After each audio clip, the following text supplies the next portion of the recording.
Yang pertama itu hantu nenek gayung. Pasti kakak pernah denger dong. Pernah. Tapi pernah ketemu nggak kalau sama hantu nenek gayung? Kalau nenek gayung itu bawa gayung gitu? Apa nggak harus atau nenek-nenek gitu? Nah kalau di filmnya nenek gayung itu kenapa disebut nenek gayung? Karena dia bawa gayung kemana-mana. Tapi kalau aslinya kakak pernah ketemu nggak? Atau kayak kakak pernah yang kayak ketemu hantu nenek-nenek dan menurut kakak kayaknya ini kali ya nenek gayung? Pernah. Jadi kan aku hari ini ditemenin Geralditan ya. Dia itu ditempelin nenek-nenek dari Bali karena dia kampungnya di Bali. Oh oke. Aku nggak sengaja lihat itu di saat Gerald cerita soal dia kosannya dan lain sebagainya. Jadi aku yang ketiduran di mobil tiba-tiba dapat gambaran tentang dulu tempat tinggalnya kosnya itu kayak gimana. Oke. Dari situ muncullah tiba-tiba wajah nenek-nenek di gambaran kosan, gambaran kosan yang kulihat. Jadi dia jalannya kayak agak bongkok, kayak patah-patah gitu kayak ya. patah-patah, tapi kukunya panjang. Iya. Kukunya panjang dan kotor.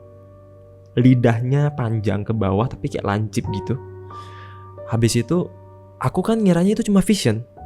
Jadi ya mungkin aku cuma lihat gambaran yang sudah pernah terjadi gitu. Ternyata enggak. Ternyata di saat aku lihat dia yang tadinya begini jalan biasa tiba-tiba lihat ke aku terus nyamperin. Dia nyamperin dari mobil, dari Bali. Dia tiba-tiba nyamperin ke mobil. Dan akhirnya ngebuat temanku ngelihat yang lain. Jadi ngelihat barengan tuh si nenek-nenek. Iya, dan akhirnya Gerald nanya, "Kok lu bisa tahu cerita soal kosannya itu?" Kan aku ngasih tahu kosannya kayak gini, tangganya kayak gini. Ternyata kepanggil. Dan mungkin itu yang paling mendekati sih kalau menurutku. Iya sih. Sebenarnya kalau yang aku tangkap juga nenek gayung itu bukan berarti nenek-nenek bawa harus gayung. Bawa iya, gayung. Betul.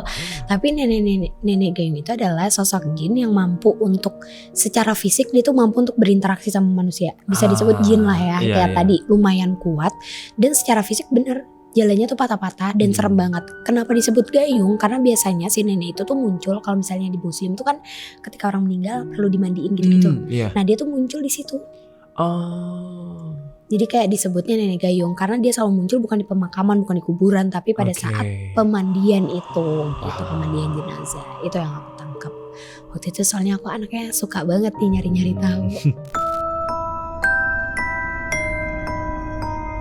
Nah ini juga ini yang paling kita benci kayaknya. Iya. Kuntilanak merah.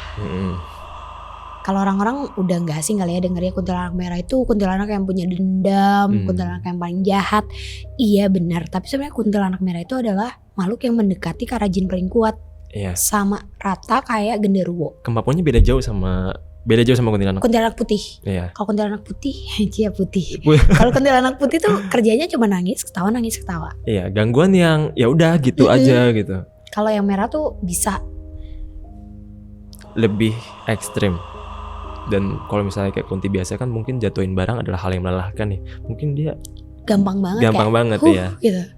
Jatuh terus dia nongol tuh bisa banget dengan bentuk yang sangat valid. Jadi kalau kita mungkin kadang ada orang yang lihat kayaknya kunti cuma kayak bayangan atau apa, kalau kuntilanak merah tuh jelas banget. Karena emang dia rata-rata dipelihara dukun dan biasanya kuntilanak merah itu dikirim sebelum santetnya itu dikirimkan. Jadi ibaratnya pemantau dulu sebelum paketnya datang, kurirnya dulu nih yang nyari tahu rumahnya yang mana. Itu tuh kuntilanak merah.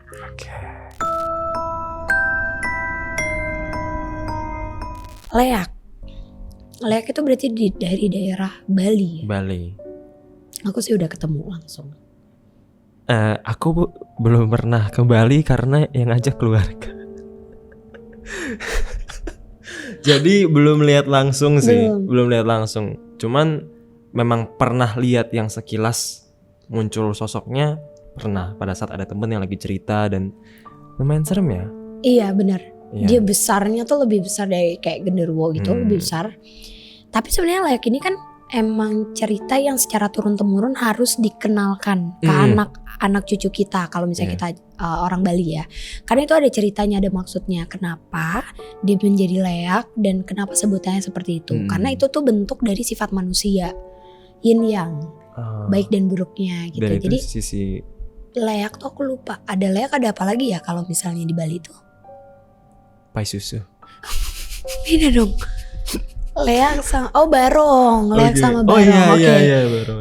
Leak ini yang negatifnya setahu aku. Jadi dia yang berusaha untuk melawan, kalau tahu cerita calon arang, ya calon arang itu dia tuh Leak ini ada sosok yang berusaha untuk melawan atau malah dia yang membantu ya, kayaknya Leak yang baik deh, lupa lagi aku. Tapi pokoknya dia bentuknya gede banget tapi nggak ngeganggu. Agak-agak hairy gitu ya. Iya, rambutnya serem, Iya. tapi dia nggak ngeganggu sama sekali. Justru kalau orang-orang malah pada takut sama Leak karena bentuknya, mukanya tuh serem banget, tapi dia nggak ngeganggu sama sekali. Dan memang sering banget kalau di depan-depan pura di Bali itu pasti ada yang ngejagain. Dan bentuknya seperti itu. That's why di sana orang kalau misalnya ada barang yang ketinggalan nggak berani. Ngotak-ngatik. Betul. Ya.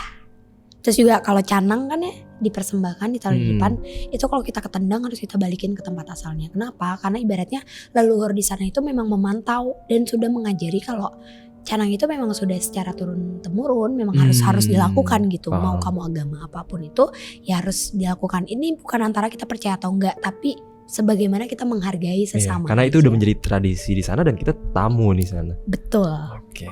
Gitu.